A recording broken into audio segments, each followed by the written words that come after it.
नमस्कार दोस्तों, स्वागत है आपका एक्विस्टिव एजुकेशन की एक और नई वीडियो में। आज की वीडियो में मैं आप सभी के साथ डिस्कस करूंगा दोस्तों कि आखिर जिस तरीके से जापान के prime minister former prime minister दोस्तों शिंजो आबे की हत्या कर दी गई है उसके बारे में। आई नो दोस्तों कि वीडियो थोड़ी लेट हो गई है, ओके, लेकिन आज की वीडियो में मैं आपके साथ सब कुछ डिस्कस करूंगा। कौन था सस्पेक्ट दोस्तों, क्या बात हुई उससे, कौन सा वेपन यूज़ करा गया, वेपन कहाँ से आया, इतना बढ़िया देश या फिर आप कह सकते हैं इतना डेवलप्ड देश एशिया के अंदर दोस्तों हमें आप कह सकते हैं सबसे डेवलप्ड देश देखने को मिलता है जिसने बड़ी बड़ी सुनामियों से भी सामना कर लिया। आप कह सकते हैं हर एक फील्ड में, चाहे टेक्नोलॉजी की फील्ड हो, चाहे ग्रोथ की फील्ड हो, डेवलपमेंट की फील्ड हो, जापान जैसा देश हमें और कोई एशिया में देखने को नहीं मिल सकता है। तो उस देश में ऐसा क्या होता है कि वहाँ के जो प्राइम मिनिस्टर हैं उन्हें उनकी हत्या कर दी जाती है गोली मार के। आज की वीडियो में दोस्तों हम लोग इसी के बारे में डिस्कस करने वाले हैं, वो सारी बातें जो कि आपके लिए इंपॉर्टेंट है और कहीं ना कहीं आप लोगों को इसके बारे में पता होना चाहिए। तो वीडियो को दोस्तों पूरा देखिएगा, कोई डाउट है उसको पूछे मुझसे तुरंत के तुरंत, मैं डेफिनेटली उसे क्लियर करूंगा और ये कोशिश करूंगा कि आपको डाउट ना रहे।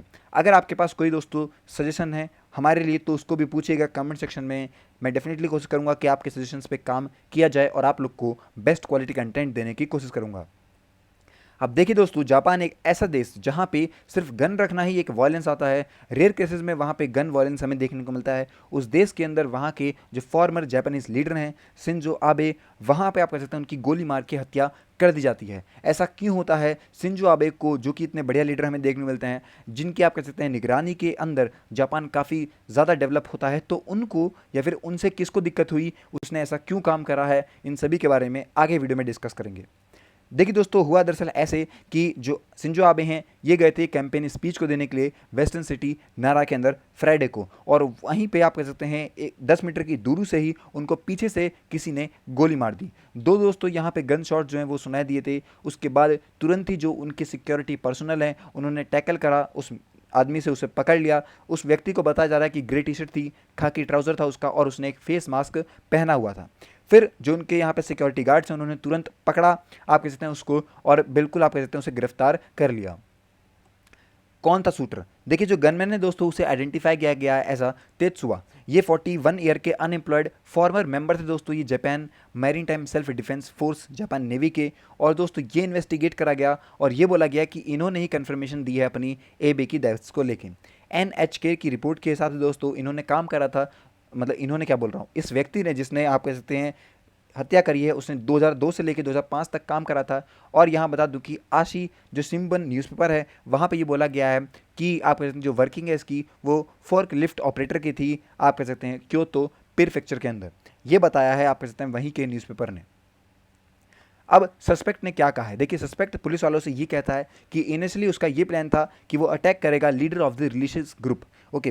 पर दोस्तों आप कह सकते हैं क्योंकि कहीं ना कहीं आप कह सकते हैं उनका ये मान मतलब उनका उस व्यक्ति का ये मानना है कि जो उस व्यक्ति की माता थी, मतलब जो मदर थी, वो बैंकरप्ट होगी जब उन्होंने अपना पूरा जो पैसा था वो आप कह सकते हैं डिनो आप कह सकते हैं डोनेट कर दिया। और उन्होंने ये बोला कि इन सभी के लिए वो कह सकते हैं यहाँ पे आप कह सकते हैं अगेंस्ट आबे इन्होंने काफ़ी ज़्यादा दिक्कत दी।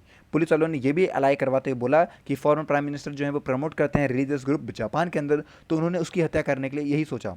फिर उन्होंने यहाँ पे दोस्तों डिनाई करा पॉलिटिकल मोटिव को लेके कि शूटिंग से कोई भी यहाँ पे पॉलिटिकल मोटिव नहीं है, कि उनकी हत्या करना कोई पॉलिटिकल पार्टी या फिर इंटरनल कोई दिक्कत आ रही है, इससे डिनाई करते हुए उसने ये चीज़ें बताई हैं। सस्पेक्ट ने दोस्तों बता दूं कि आबे को और भी कई सारे जो कैंपेन इवेंट्स है वहाँ पे फॉलो भी करा था, ओके। और अपेरेंटली दोस्तों उसने यहाँ पे आप कह सकते हैं इस अटैक को कोई प्लान नहीं करा, बहुत अचानक से उसे ये दिखे और इन्होंने गोली मार दी, इसने गोली मार दी बेसिकली। वो नारा पे आया जहाँ पे उसने शूटिंग करी, ओके। और दोस्तों मैं बता दूँ आप लोग को कि आप कह सकते हैं इसने ही आप कह सकते हैं बहुत आप कह सकते हैं बहुत गलत तरीके से आए, ये आप मान लीजिए कि इसने गोली पीछे से मारी, वो भी 10 मीटर दूरी थे आप कह सकते हैं, और इसने गोली मार दी। अब जो वेपन इसने यूज़ किया था दोस्तों इसके बारे में भी इंटरेस्टिंग बात यह है कि जो गन थी इसकी वो घर बनाई हुई थी, 40 मीटर लंबी और 20 मीटर हाई आप कह सकते हैं गन थी। क्लोजअप शूट के लिए दोस्तों ये वेपन बनाया गया है। और ग्राउंड अपियर बात करें तो यहाँ पे 2 ट्यूब्स हैं जो कि व्रेप्ड हैं इसमें ब्लैक टेप के साथ, तो मतलब पूरी तरीके से ये घर पर बनाई गई।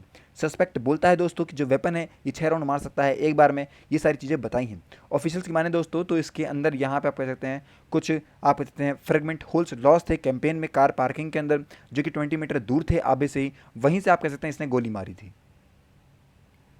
अब पुलिस क्या कर रही है?